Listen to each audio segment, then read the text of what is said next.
안녕하십니까. 교과 공부 시간이 돌아왔습니다. 문답식으로 풀어보는 교과 공부 제3기 2과 공부가 오늘은 되겠습니다. 자, 하나님의 위대한 그리스도 중심의 계획이라는 제목을 가지고 오늘 공부를 해보겠습니다. 제3기 2과 하나님의 위대한 그리스도 중심의 계획이라는 서문을 한번 읽어보겠까요? 이 서문에는요, 두 위대한 편지가 들어있는데, 그 첫째 편지는 우주인 닐 암스트롱이요, 25년 전을 추억하면서 쓴 편지입니다.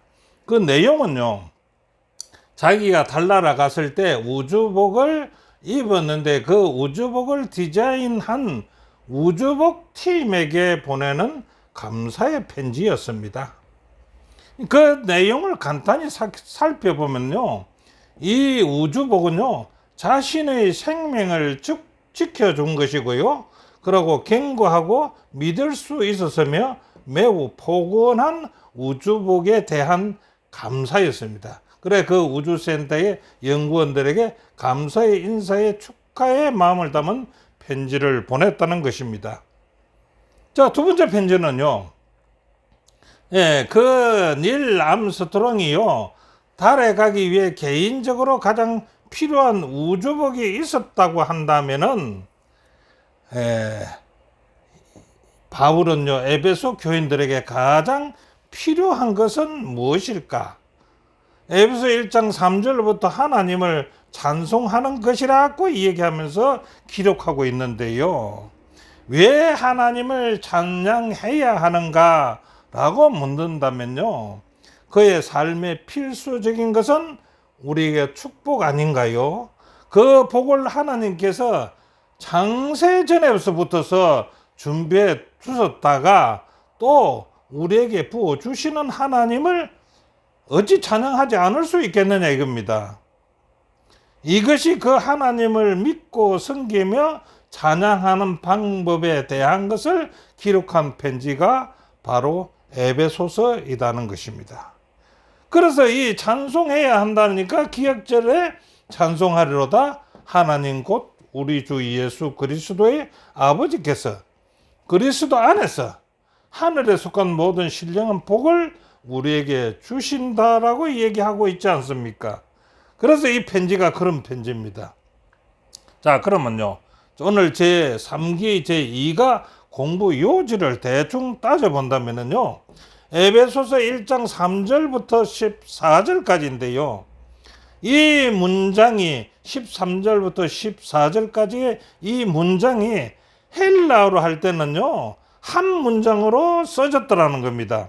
바울이요, 220여 단어가 되는 에베소 1장 3절부터 14절까지 11절에 우리로는 11절인데 그 11절을 헬라어로서는 한 문장으로 기록했다는 것입니다. 그 문장 속에 아주 심오한 것이 있는데 그 한 문장 속에요, 창세전에서부터 시작해서요, 구속의 계획이 이루어지는 것까지를 기록한 책이다. 그 문장이다. 그 한 문장에 다 기록했다는 겁니다. 그러니까요, 그 시작이 에베소 1장 3절에 찬송하리로부터 시작을 하거든요. 그래서 끝마칠 때도 에베소 1장 14절인데 하리로다로 끝난다는 것입니다. 대단한 문장을 오늘은 공부하게 될 것입니다. 자, 메일 주제를 한번 요점을 정리해 볼까요? 메일 주제 요점 정리입니다. 첫째 날은요, 제목이 그리스도 안에서 선택되고 받아들여짐이라는 제목입니다. 요점을 정리한다면요, 단연코 하나님께서는 우리의 구원을 바라시지요. 그 구원은 우리의 선택에 달려 있다는 것입니다. 우리의 선택에. 구원을 받고 안 받고는 우리의 선택에 달려 있다는 것입니다. 우리가 그 구원을 잃는다면요, 받지 못한다면 그것은 무슨 탓일까요? 우리의 죄된 선택 때문일 것이다 라고 공부하는 것이 첫째 날 공부고요. 둘째 날은요, 값비싼 구속, 아낌없는 용서입니다. 자, 복음은요, 허물과 죄로 죽었던 죄인들을 구하려고 그리스도의 희생으로 값비싼 대가를 치르시지요. 그래서 구속하셔서 자유와 존엄성을 회복한 하늘의 시민이 되게 한다는 것입니다. 여기에는 값비싼 구속을 치르기 위해서 아낌없는 용서를 해야 된다라고 얘기하는 것이 둘째 날 공부입니다. 자, 셋째 날 공부는요, 하나님의 위대한 그리스도 중심의 계획입니다. 그리스도 중심의 하나님의 위대한 계획. 무슨 계획일까요? 하나님이요, 창세전에, 세상을 창조하기 전에 고안한 궁극적이고 위대한 계획이 있다는 것입니다. 그 계획이 그리스도 안에서 합력해서 만물을 하나로 동일하게 하는 거요. 그래서 그 방법에 동참하게 하는 것이 에베소서의 기록이라 이것입니다. 자, 넷째 날은요, 그분의 영광을 찬양하는 삶을 살아야 된다는 것이죠. 자, 요점은요, 바울은 신자들이요, 자신의 정체성을 알기를 원합니다. 어떤 신자들은 자기의 정체성을 모른다면 안 되겠지요. 그들이 하나님의 유업이며 유업을 받을 자로 확신한다면요, 그들은 하나님께 찬양과 영광을 돌리지 않을 삶이 있겠습니까? 그래서 자기의 정체성을 정확하게 안다면 하나님을 찬양하는 삶을 살게 될 것이라는 것입니다. 자, 다섯 번째 날은요, 성령, 인장, 그리고 계약합니다 하는 겁니다. 자, 성령의 임재는요, 인장이라고 말합니다. 요 다섯째 날 공부했어요. 하나님의 소유권과 보호를 약속하는 것이 성령의 인장으로 약속한다는 것입니다. 성령은 우리의 유업을 보증하시고요, 그것이 온전히 주어질 순간을 바라보게 된다라고 공부를 하게 될 것입니다. 자, 그럼 첫째 날 들어가 볼까요? 첫째 날, 그리스도 안에서 선택되고 받아들여진다는 것입니다. 왜 여기서 그리스도 안에서 선택되고 받아들여야 되느냐? 이 단어를 붙인 것은 에베소 교인들이요, 흔들리는 에베소 교인들을 위한 방법으로서 이런 제목을 붙여서 교과를 구성해 놨다 이겁니다. 자, 이거의 주제는요, 주제의 성분은요, 이렇습니다. 이걸 알기 위해서 에베소 1장 3절부터 14절에 있는 것인데, 이것은 헬라 한 문장으로 기록했다고 했지요. 그 내용은요, 창세전에 세웠던 계획, 구속의 계획을 시작해서 기록했다는 겁니다. 자, 1장 3절은 뭐라고 했을까요? 자, 찬송하리로다로 시작합니다. 찬송하리로다 시작하여서 14절에는요, 그의 영광을 찬송합니다라고 한 이유는요, 그리스도에게서는요, 하늘에 속한 모든 신령한 복을 우리에게 주셨다라는 그 복은 어떤 복일까요? 우리가 이 복을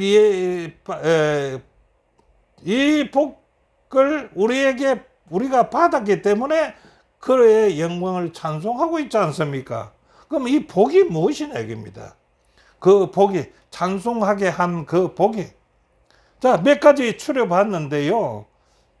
첫 번째는 거룩하고 흠이 없게 하시는 복이다. 거룩하게 된다면, 우리가 거룩하게 된다면은 얼마나 큰 복이겠습니까? 자, 두 번째는요, 자기의 아들들이 되게 하시는 복을 받겠다 이겁니다. 이런 복을 받는다면 찬송하지 않을 수가 있겠습니까? 내가 하나님의 아들이 되는데 그게 쉬운 겁니까? 그렇게 되는 게 어디에 있겠습니까? 세 번째는요, 그의 피로 말미암아 구속과 죄사함을 받는다는 거네요. 죄사함 받고 구속을 받는다면 우리가 어찌 하나님을 찬양하지 않을 수가 있겠나 이겁니다. 네 번째는요, 지혜와 총명을 받는 복을 주신다는 겁니다. 우리는 지혜와 총명이 있었으면 얼마나 좋겠습니까? 그런 복을 받을 수가 있으니까, 받는다니까 하나님의 영광을 찬송하게 되는 거지요. 자, 다섯 번째는 하나님이 기업이 된다는 복입니다. 하나님 기업이 돼요. 하나님이 원하는 기업이 된다는 겁니다. 여섯 번째로 성령으로 인치심을 받는다는 겁니다. 성령을 인치심을 받는다는 것은 구원의 확신이 됐다는 거 아니겠습니까? 이런 복을 에베소 1장 3절에 붙어서 1장 14절에까지 기록되어 있으니까 처음에는 찬송하려라도 시작해가지고 마칠 때는 그 영광을 찬송합니다라고 말하지 않을 수가 있겠느냐 이겁니다. 자, 그러면 1장부터 14절에 있는 것을 갖다가요, 좀 한번 용어별로 한번 좀 살펴봐야 되겠는데요. 거기에 어떤 용어들이 나오냐? 에베소 1장 4절은 곧 창세전에라는 말이 나옵니다. 창세전에. 자, 에베소 1장 5절에는요, 그의 기쁘신 뜻대로라는 단어가 나옵니다. 하나님이 기쁘신 뜻대로. 하나님의 뜻이 뭐였냐, 이죠. 세 번째는요, 예정하사가 나옵니다. 예정하사. 그 예정하다 말이 성경에 보면요, 구약에 한 번, 신약에 6번 나오는데, 신약에서도 에베소에서 5번이나 나온다는 겁니다. 에베소에서 4번이 나온다는 겁니다.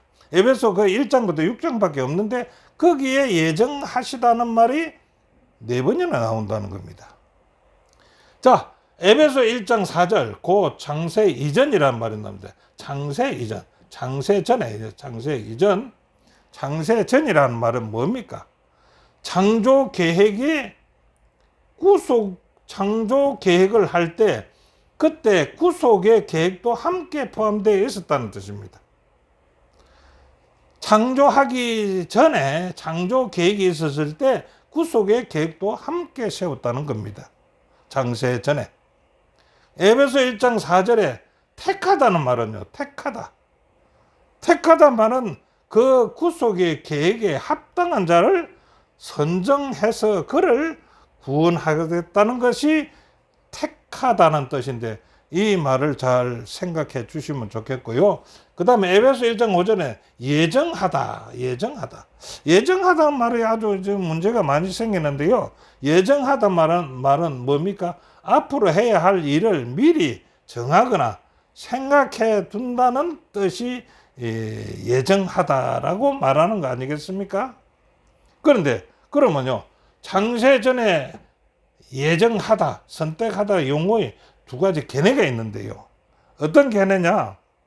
많은 문제점이 된 게 하나님은 구원받을 자와 받지 못할 자를 미리 예정하고 선택해 놨기 때문에 당신은 잘 믿어도 소용없고 잘 못 믿어도 소용없고 당신은 구원받지 못한다고 선정되었다면 구원 못 받을 것이고 구원받을 것이라고 예정되었다면 당신은 어떤 행동을 해도 구원받을 것이라고 말하는 사람들이 있다는 겁니다. 예, 잘못돼도 한참 잘못됐겠지요. 그러면요, 창세전의 선택이란 무엇이라고 말하면 좋을까요? 정확하게 얘기한다면은 창세전, 곧 구원의 계획은요, 만인을 위해서 세워졌다는 것입니다. 그 계획의 섭리를 받아들인 자들에게는 하나님의 자녀의 신분이 회복되도록 예정하셨다. 정해졌다는 것입니다. 그게 정해졌지. 어떤 사람을 갖다가 무조건 하고 당신은 구원받고 당신은 구원받지 못하다고 창세전에 선택해 놓은 것은 아니다. 예, 창세전에 예정해 놓은 것은 아니다. 라는 얘기를 하는 겁니다. 모든 사람이요, 그 계획을 받아들이고, 이 계획이 뭡니까? 구원의 계획. 구원의 계획을 받아들이고, 구원받는 것이 하나님의, 받아들이고, 구원받는 것이요. 사람이 구원받는 것이 하나님의 소원이라는 것입니다. 하나님의 소원. 예. 자, 에베소서에 나오는 하늘에 또는 하늘에서란 단어가 나오는데요. 이 하늘이라는 뜻이 그 구해나 나오는데 그 하늘은 어떤 하늘을 지칭할까요? 라고 묻는다면은 이렇게 말할 수 있습니다. 하나님이 거처 하는 곳 또는 영적 능력이 있는 곳이 하늘이라. 이렇게 에베소에서 하늘이라고 부르는 것은 그런 뜻으로 봐야 된다 이겁니다. 두 번째는요, 아버지 우편에 계신 그리스도의 높임의 장소로서 하늘을 가리킨다라고 얘기합니다. 이게 뭡니까? 하나님이 옆에 그러니까 하나님이 계신 곳이라는 거지요. 그러고 그리스도를 높임을 말하기 위해서 하늘이라고 사용을 한다는 겁니다. 자, 세 번째는요. 현재 그리스도를 통해서요. 영적인 복이 우리에게 제공되는 장소가 하늘이라는 겁니다. 지금 우리에게 영적으로 복이 내리는 것을 하늘이라. 그 하늘에서 내린다. 그 장소다 이겁니다. 자, 네 번째는요. 선악과의 싸움의 장소라는 거죠. 선악과의 싸움의 장소. 별로 마음이 개운하지는 못하지요. 아직까지도 선악의 싸움이 하늘에서 있다는 것을 얘기하고 있지요. 물론 하늘에서 내려왔기 때문에 없겠지만 지금 사탄은 없겠지만 선악의 싸움은 우리를 구원하기 위한 선악의 싸움이 되지 않겠습니까? 자, 하나님의 뜻은요. 단연코 하나님께서는 우리의 구원을 바라십니다. 그 구원은 우리의 선택에 달려 있다는 것입니다. 앞에서 봤을 때요. 우리가 구원을 잃는다면 그것은요. 하나님의 책임이 아니고 하나님의 선택에 넣고 예정에 놨기 때문이 아니고 우리의 죄된 상황에서 우리가 선택 때문이라는 겁니다. 우리가 구원 쪽으로 선택하지 않고 죄 쪽으로 선택했다는 것이 되겠지요. 자, 그럼 둘째 날은요. 값비싼 구속, 아낌없는 용서라는 뜻이네요. 자, 바울이 본 에베소 교인들의 영적 상태는 어땠을까요? 자, 영적 상태를 한번 살펴보는데요. 에베소 2장 1절로 3절에 이렇게 보면 되겠습니다. 바울이 본 에베소 교인들의 삶의 상태는요. 살았지만 어떤 자들이라고요? 살았지만 죽은 자다. 곧 혈문과 죄로 죽은 자다. 사탄의 명령대로 따라가는 자다. 따라가며 사는 죽은 자로 에베소서는 묘사하고 있습니다. 묘사하는 것이 뭡니까? 에베소 교인들이 살아서나 죽어 있다는 것입니다. 죄와 사탄의 노예인 그들의 그 상태에서 스스로 벗어날 수가 없다는 것입니다. 그래서 사도 바울은 이들을 벗어나게 하기 위해서 전도 사업을 한 거 아니겠습니까? 예. 그러고 그 벗어나기 위해서 값비싼 구속의 대가를 치러야 됐던 것 아니겠습니까? 자, 바울은요, 그들을 구조하는 데는요, 하나님의 구속과 용서가 필요하다는 겁니다. 예. 우리가 공부해 볼 때 에베소 2장 1절부터 3절 쪽에 읽어보면은 바울은 그들을 구조하는 데는요, 누가 필요해요? 하나님의 구속과 용서가 필요하다. 그럼 여기에 두 단어가 나오죠. 구속과 용서인데, 자, 구속은 속량도 함께 속하되지요. 그 다음에요, 용서는 죄 사함과 함께 동어를 쓸 수도 있다라고 볼 수가 있습니다. 자, 구속과 속량을 한번 봅시다. 값비싼 구속이라 했죠. 이 값비싼 구속. 에베소 1장 7절에 우리가 그리스도 안에서 그의 은혜의 풍성함이라 그 구속이 어떤 것입니까? 구속이라는 단어는요, 속량이라고도 말하고 속전이라고도 말하는데 이 개념을 우리는 분명하게 이해하는 것이 매우 중요하다는 것입니다. 뭡니까? 구속이나 속량이나 속전이나 이거는 그 뜻을 다 따지고 보면은 같은 뜻이라고 봐지는데 구원하기 위해서 어떤 대가를 치러야 된다. 구속. 속량은 헤아려서 그 대가를 지불해야 된다. 속전은요, 돈으로서 갚아야 된다. 뭐 이런 개념 아니겠습니까? 이것이 우리가 구속이 그냥 구속되는 것은 아니라는 겁니다. 예. 어떤 사람은 구속이라니 한글로 써놔놓으면은, 아니, 경찰서 내가 구속이 됐는가? 나는 경찰서 구속 안 됐는데, 어떤 사람들한테 내가 지금 묶여서 구속이 되어 있는가? 이렇게 얘기하는데, 그건 아닙니다. 그래서 제가 한자를 여기 써놨습니다. 자, 구속을 갖다 헬라어는 이렇게 쓴답니다. 아폴레트리로시스. 이 말은요, 좀 뭐 어렵고 한데 우리가 좀 숙달되지 못한 용어이기 때문에 좀 어렵는데, 그 뜻은 속전을 받고 놓아주다에서 유래했다는 것입니다. 이 말이나 여기에 구속이라는 말이나 다 같은 뜻을 가지고 있다는 겁니다. 그래서 그걸 갖다 풀어보니까 몸값, 속전을 의미한다. 노예나 포로를 풀어줄 때 치르는 대가라는 거지요. 죄인이 죄에서 구속되는 조건은 뭡니까? 이건 아주 비싼 구속입니다. 어떤 돈으로서 해결되는 것이 아니라는 겁니다. 여기는 속전, 구속이나 속량이나 속전이나 여기는 돈과 관련되는 용어를 썼지만은 우리 죄에서 구속을 하는 것은요, 죄인이 죄에서 구속하는 것은 그런 돈을 가지고 해결할 수 있는 것이 아니라 무엇이라요? 값비싼 구속이다. 그 값비싼 구속이 뭡니까?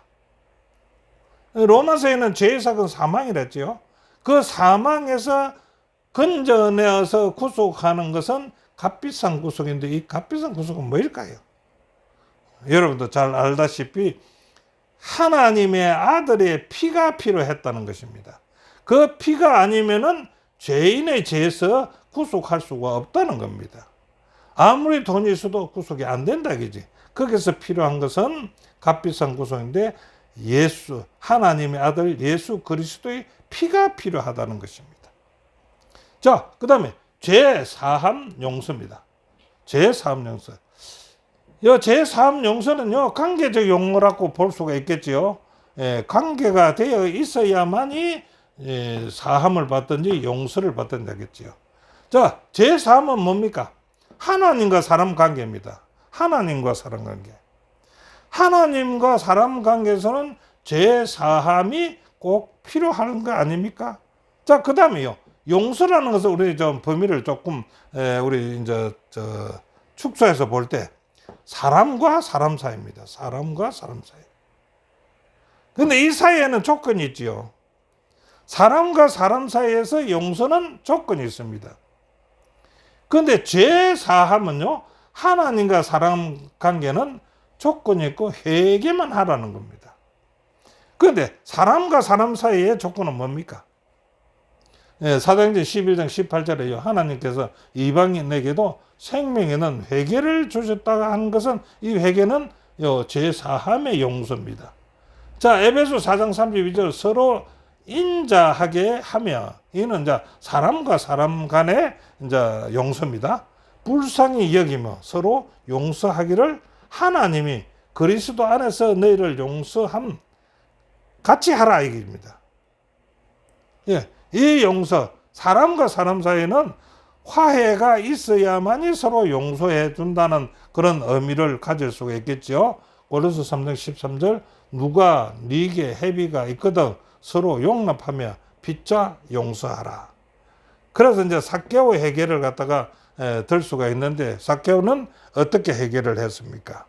사람과 사람 사이에는 자기가 남의 것을 늑봉했다면은 4배를 갚아주겠다 하는 삭개오의 해결 방법 아니겠습니까?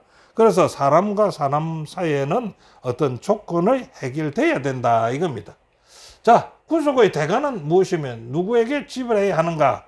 요거 구속하는데 돈이 들어간다, 뭐가 들어간다 그러면 그 대가를 갖다가 무엇이고 누구에게 지불해야 하는가? 누구한테 줘야 될까? 자, 이것을 이제 우리가 조금 헷갈리는 것이 있을 것인데, 여기 1분 보면 재밌습니다. 우리를 구속한 대가를 하나님이요, 사탄에게 지불하실까요? 그런 생각을 하는 것은 성경적이 아니다라고 저자는 얘기합니다. 두 번째는요, 하나님은 사탄에게 빚진 적도 없고 갚을 필요도 없고 갚을 이유도 없다는 것입니다. 그렇지요? 하나님하고 사탄하고 어떤 관계가 있는 것은 아니다 이겁니다. 자, 세 번째는요, 그리스도의 십자가는요, 과거와 미래의 우리의 죄값을 그 자신이 짊어지셨다는 겁니다. 요거 우리가 한 번 더 깊이 생각해 볼 여지가 있겠죠. 그리스도의 십자가는요, 과거의 죄, 지금 죄, 또한 미래의 우리의 죄, 그 값을 그 자신이 전부 다 짊어지셨다. 그래, 이제 해결하는 방법은 조금 다르지요. 예, 그거는 여기서 얘기하면 시간이 많이 걸리니까. 네 번째요. 법 전문으로 쓴 정서를 십자가로 지으셨고요. 지하에 버리셨다. 골로새 2장 14절에 있는 말씀이 되겠습니다. 그래서 우리 구속이 되게 그 은혜의 풍성함을 우리에게 넘치게 베푸시는 자애로운 하나님께서 우리를 대신해서 그는 십자가에서 구속의 대가를 치루었다 이겁니다. 그 지불은 사탄에게 한 것이 아닙니다. 법 조문이 있었기 때문에 그 법 조문에 따라서 십자가로서 그 죄의 대가를 지불하셨다는 겁니다. 자, 네 번째, 그리스도의 십자가는요, 인류의 죄에 대한 대가였다라고 얘기합니다. 예. 그래서 우리의 죄의 대가로서 예수 그리스도가 십자가를 지셨다는 겁니다. 이것이 시대의 소망 753페이지에 있는 말씀인데요. 그리스도께 우리 모두의 죄가 놓였다. 우리를 율법의 정죄에서 구속하시려고 그분은 범죄자로 헤아림을 받으셨다. 아담의 모든 자손의 죄가 그분의 마음을 눌렸다. 그리스도께서는 당신의 온 생애를 통하여 타락한 세상의 아버지의 자비와 용서하시는 사랑에 대한 좋은 소식을 전했다. 죄인의 계수를 위하여 구원을 베푸시는 것이 그분의 과제였다라고 얘기합니다. 예, 이 내용을 전체해서 저자는 교훈을 이렇게 합니다. 복음은 허물과 죄로 죽었던 죄인들을 살리시고 그리스도의 고귀한 희생으로 값을 치르시고 구속하셔서 자유와 존엄성을 회복한 하늘의 시민이 되게 했다라고 저자는 얘기합니다. 자, 그 다음 셋째 날은요, 하나님의 위대한 그리스도 중심의 계획입니다. 그리스도의 중심으로 하나님이 어떤 위대한 계획을 세웠을까? 예, 주제절을 여기서는 한번 적어봤는데 에베소 1장 9절 10절입니다.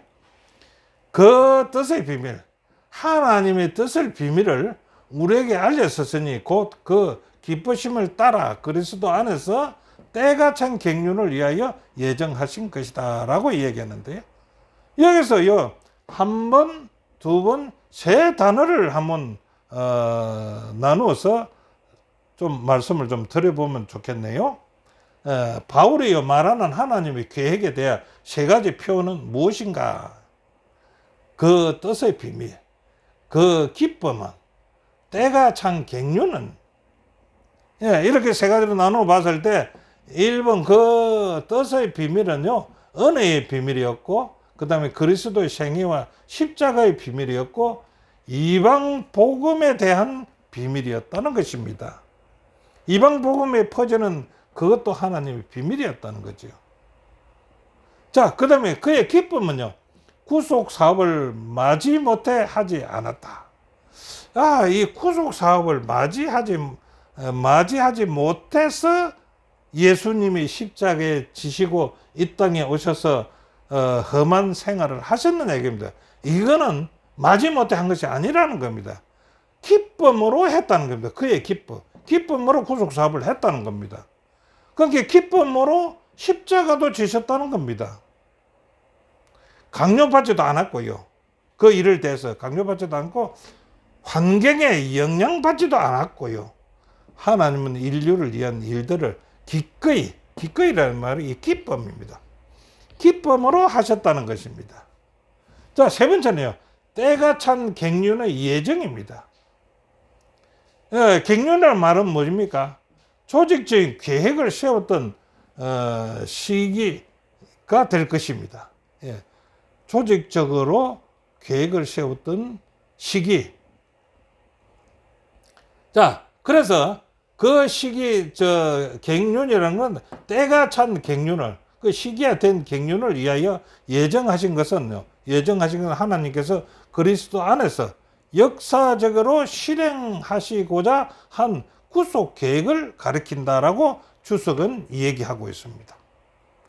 자, 그래서 이 계획은요, 창세전에 만들어졌고 모든 시간대, 때와 공간의 만물이 하늘에 있는 것들과 땅에 있는 것들을 아울른다 이거죠.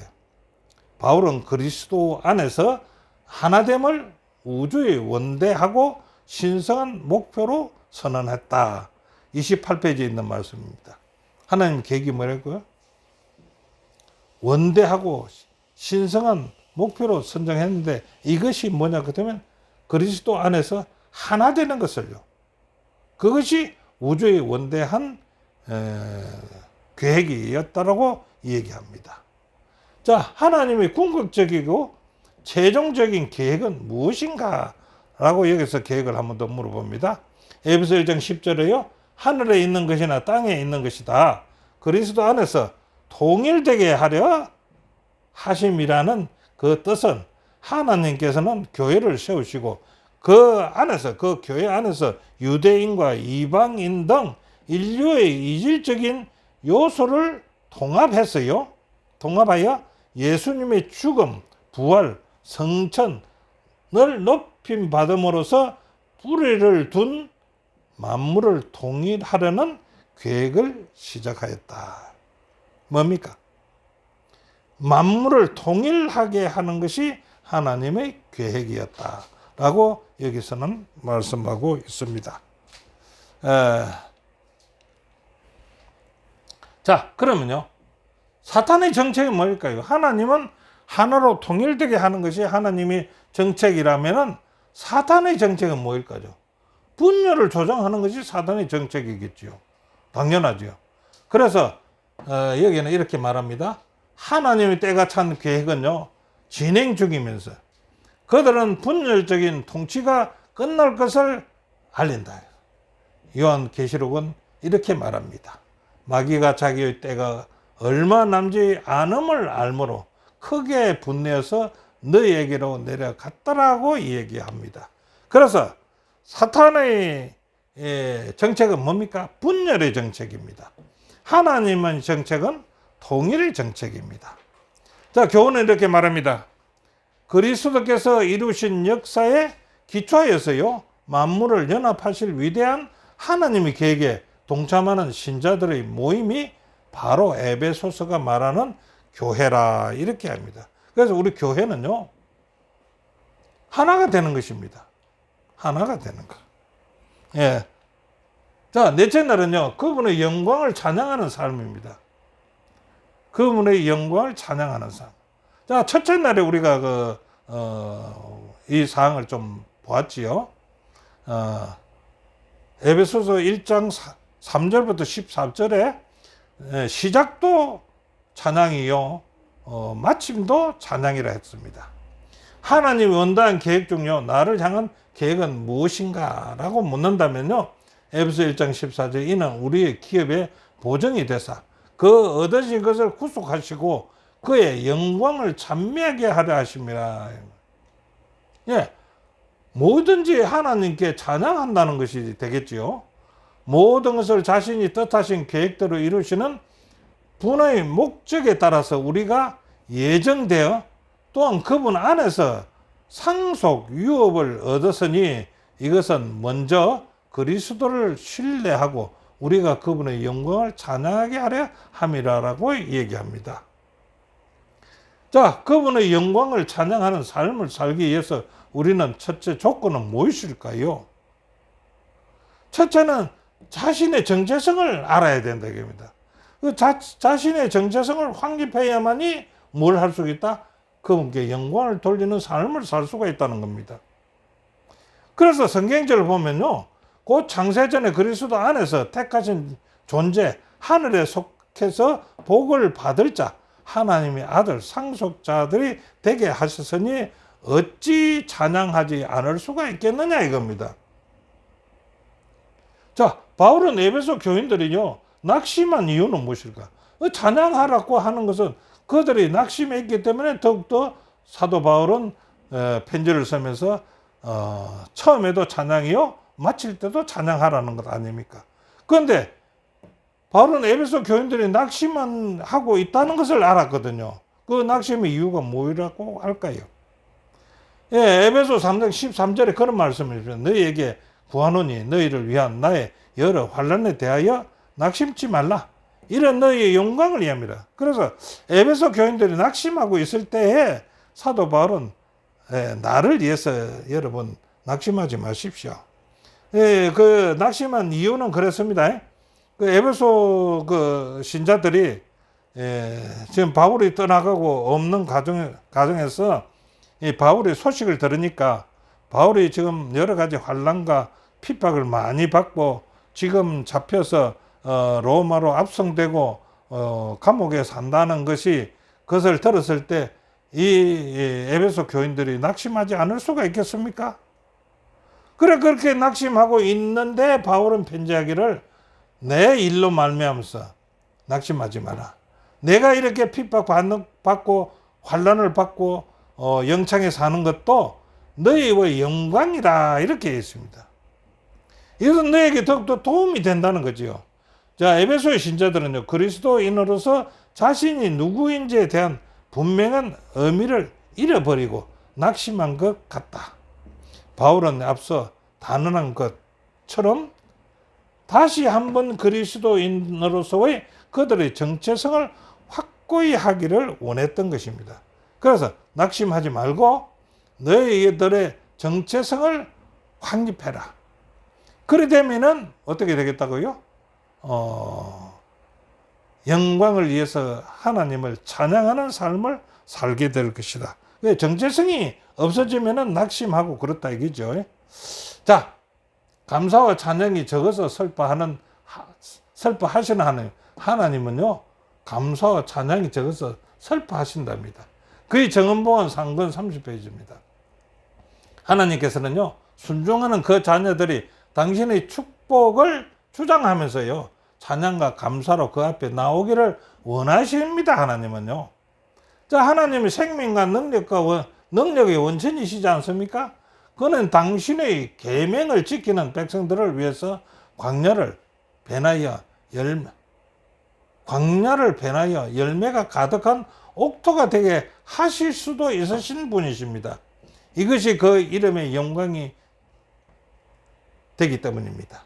그는 자기의 택하신 백성들을 위하여서 그들의 심령이 감사로 벅찰 만큼 일하셨다는데도 찬양이 그처럼 적은데 대하여 하나님은 슬퍼하신다라고 기록해놨네요. 자, 교훈은요, 바울은 신자들이 자신의 정체성을 알기를 원합니다. 그 정체성을 알아야만이 찬양을 하던 자겠지요. 그들은 하나님의 유업을 받을 자로 그들을 통해 하나님의 목적과 계획과 뜻이 이루어질 것인데 이 정체성을 정확히 안다면 하나님을 찬양하지 않을 수가 없겠지요. 자, 다섯째 날요. 성령, 인장, 그리고 계약금이라는 겁니다. 자, 에베소 신자들은 어떤 경로로 성령을 알았나요? 여기는 우리가 사도행전 19장으로 보게 되면은요, 바울이 이렇게 그 신자들한테 묻습니다. 에베소에 있는 신자들한테 가로되 너희가 믿을 때에 성령을 받았느냐? 가로되 아니라 우리는 성령이 있음도 알지 못하느니라. 바울이 그들에게 안수함에 성령이 그들에게 임하심으로 방언도 하고 예언도 하니라. 이 말은 무슨 말이냐 그러면은요, 이 에베소에 아볼로라는 사람이 먼저 가서 복음을 전했지요. 얼마나 전했는지 모르지만 전했고, 사도 바울이 두 번째 선교 여행에서 마지막으로 에베소를 들렸습니다. 에베소에 들어가니까 교인들이 있어요. 그들한테 이제 묻는 겁니다. 너희가 믿을 때 성령을 받았느냐라고 묻습니다. 그게 자기들이 성령이 있음도 듣지 못했다 이겁니다. 그럼 너희는 침례를 받았느냐? 물으니까 침례는 받았다 했습니다. 그럼 무슨 침례를 받았느냐? 이렇게.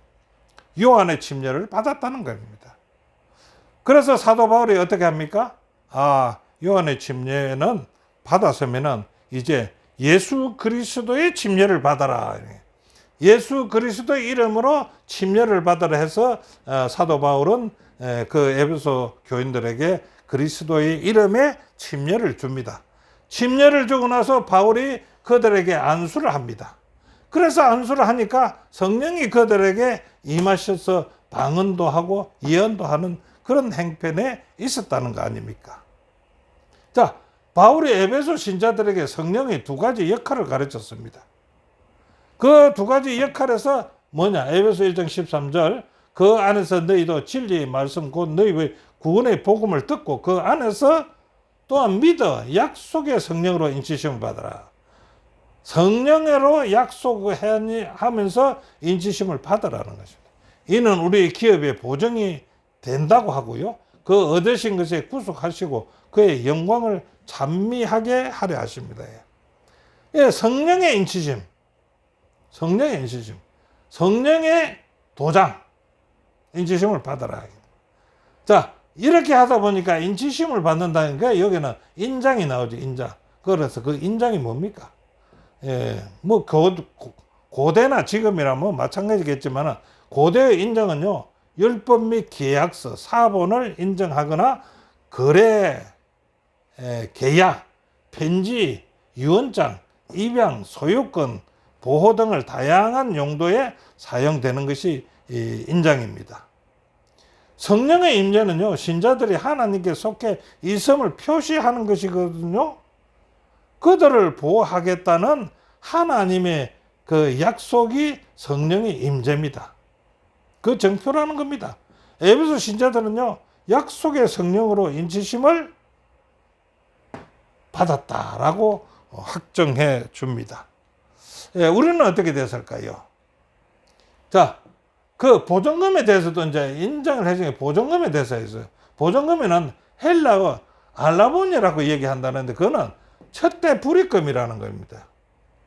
첫 지불금, 첫 보증금, 서약, 담보, 보증, 계약 체결 시 지불자가 내야 하는 금액 중에 첫 번째 활부 보증금 또는 계약금을 나타내는데 사용되었다라고 말합니다. 그런데 신자들이 계약금을 지불하는 것이 아니라 우리와 하나님 간의 성령으로 계약을 맺으면은 하나님으로부터 우리가 받아야 돼요. 받는다는 점에 유의해야 한다라고 했습니다. 자,